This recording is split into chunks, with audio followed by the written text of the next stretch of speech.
Hey everybody, welcome back to the channel. It's Laurie from Cook Scrap Craft, and I've got a scrapbook process video for you today using a page kit from, I believe it's called Sugar and Spice Scrapbooking. I'm not sure if that is a local Missouri company or if you can order online. I got this page kit from my mom, who got this page kit at some type of scrapbook expo in Illinois, actually. So I am not familiar with Sugar and Spice scrapbooking, but through my mom, I know of their kits. So maybe I will look them up, and if there's a website I can link you to, I will do that below. So this page kit is a Halloween page kit. It's 2 pages, and it had space for, let me see, 3, 4, like 6 photos, I think. So that's a lot of photos. And normally I am all for a good 2-pager, but I just haven't really been taking that many pictures of things, or rather, if I do take a lot of pictures, when I go to print them, I will really edit down the number of pictures that I print. It's kind of like a money saving thing, and sometimes you print a lot of pictures and you end up not using all of them, and so then it's like, okay, well, what am I going to do with these extra pictures? Am I going to like throw them away? I don't know. So I'm trying to be very careful about the pictures that I do print out and choose to put in my scrapbook. So I have a lot of, that's why you mainly see a lot of like single page layouts, layouts with maybe 1 to 3 photos on it. I usually don't have that many. However, um, last year my family went to Sesame Place, and I took a lot of photos there. Because we were there for a good part of the morning, but a better chunk of a day, and I took a lot of photos. Riding the rides, we saw a show. Um, so that's what I decided to use this page kit for. It's Halloween themed, but I only had 3 photos of my daughter on Halloween in her costume. So, and I didn't want to try to split the pages up, because I mean there's a reason why page kits, they all go together. You could try to split up a 2-page.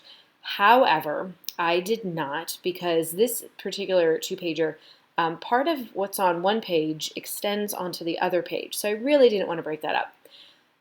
But I had these photos of when we went to Sesame Place. It was all decorated for Halloween. So even though I will end up putting a large number 31 on the second page per the page kit instructions. We were not there on Halloween, but we were there for their Halloween party in October. And it was really fun. If you're in the area, I would definitely recommend going to do it. They still have rides open. They've got theme shows, and you can, meet the Sesame Street characters. They're out and about. So I took some photos. Let's see, the first 3 on the side here. And I don't know how much work my mom had done on this kit before I got it. I'm not sure if she had to cut those orange things and round the corners, or if the page kit came that way with those pieces. Because sometimes with the page kits you do have to cut things yourself to specific sizes per the page kit instructions. Like I had to cut that cut apart. Happy Haunting and the number 31 were on the same strip, so I had to cut them apart. I had to cut the spiderweb paper to size, and that was something that was really kind of weird. It's supposed to be a 12 by 12, but it definitely wasn't, so it doesn't exactly extend all the way from top to bottom of the page. And I don't know if there had been a strip cut off of it already, and maybe it just got lost and it wasn't in the page kit, because I ended up having to cut a very small strip of paper off of that. And again, it wasn't full 12 by 12, so it was kind of like, what? So here I'm going to put, it doesn't matter. I mean, I made it work, but just something weird that I noticed. So I'm taking these photos that I have, and all of my photos are printed out 4 by 6. What I love about this page kit, and because it reminds me that you can always cut down your photos. There was no reason for me to have these full 4 by 6 photos on the page. All I really wanted to focus on was the characters on the stage that we saw, and my daughter's facial expressions as she was watching the show. And so cutting those photos down, I think they ended up being, it might have been smaller than 3 by 5. I don't remember exactly now, but cutting them down really allowed me to focus more on her and what I really wanted to see. So that's my reminder that I can cut down photos. Nothing has to stay 4 by 6. It's not a big deal. So here's the part that extends across the 2 pages, and you're going to see that I totally screwed this up. My brain was not functioning properly when I was doing this. Normally what I would do is I would adhere like part of it to one page, cut off what doesn't need to be there, and then adhere the rest to the other page. But instead, I put it down and stuck the pages together and then ended up with kind of like a mess. And like one part got cut off, and it was that like teeny tiny part that goes in between.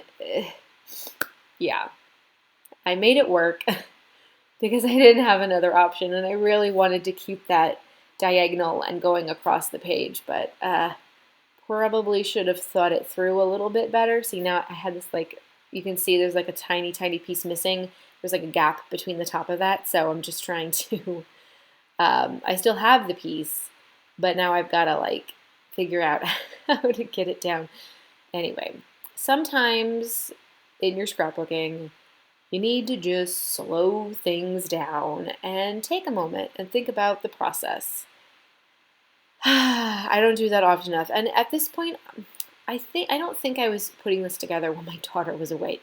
I think I was putting this together at night after bedtime, which is the best time to scrapbook, but sometimes she'll want to go downstairs where my scrap room is, and there's a TV in the family room, and she wants to watch some really weird YouTube thing about like it's a car patrol. It's weird.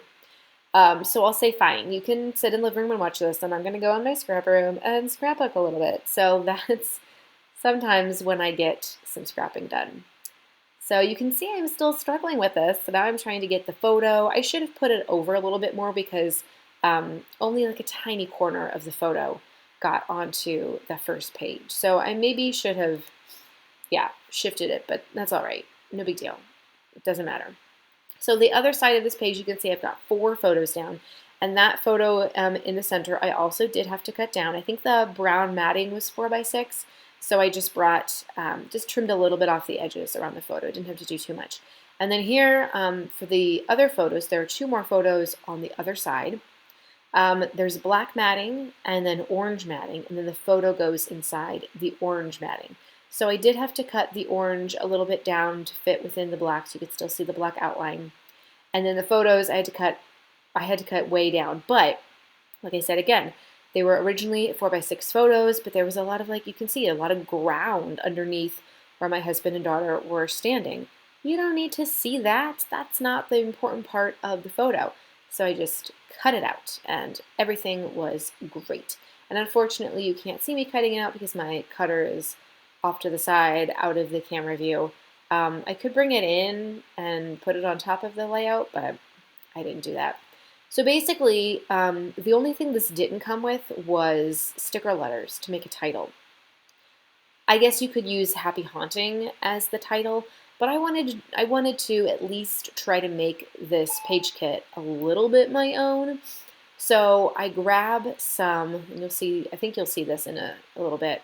I grabbed some stickers from my stash, some black letter stickers. I wanted them to be black because this is a Halloween layout, and I'm going to make the title be Spooky Sesame. And then I'm going to do the journaling all around the outer brown frame of that photo in the center. I'm just doing some fussy cutting around the number 31, which is what was shown in the page kit. I didn't have to do that, but I decided that I would do it just because I liked the way it looked in the page kit photo. With page kits, I mean, they're really a starting point, and yes, there are instructions for how to do it, but you can add your own stuff. You can not do something if you don't have enough, if it calls for 6 photos and you have 5. You can figure it out and make it work for you. Page kits are just a really kind of easy way to get stuff done because all of the elements are there for you. There's my sticker letters. But you can add stuff in. I've added in like sequins and extra embellishments to a page kit before just to kind of give it a little something extra. I tend to sometimes like some type of dimension on my layouts. Even adding some mixed media to a page kit would be good to do as well. So if you go to a scrapbook expo and you see page kits, don't turn them away. Give them a look and see if there's something that's your style or something that uses a manufacturer, patterns, colors that you like or that are going to work for some of the photos that you have coming up. I like page kits. I think they're great. And of course, you can always make your own page kits at home, which I've done before. So there are going to be some close-up photos of this to follow, and you'll see the journaling that I do in those close-ups. Give this video a thumbs up like if you enjoyed watching it. Leave me a comment below and let me know what photos you're busy scrapping right now. And also don't forget to subscribe to the channel and follow me on social media. I have all those links below as well. I would love to connect with you there, and I don't want you to miss out on another scrapbook process video. So I will see you guys next time. Thank you so much for watching. Putting down that last letter, and then it's going to be the close-ups. Bye.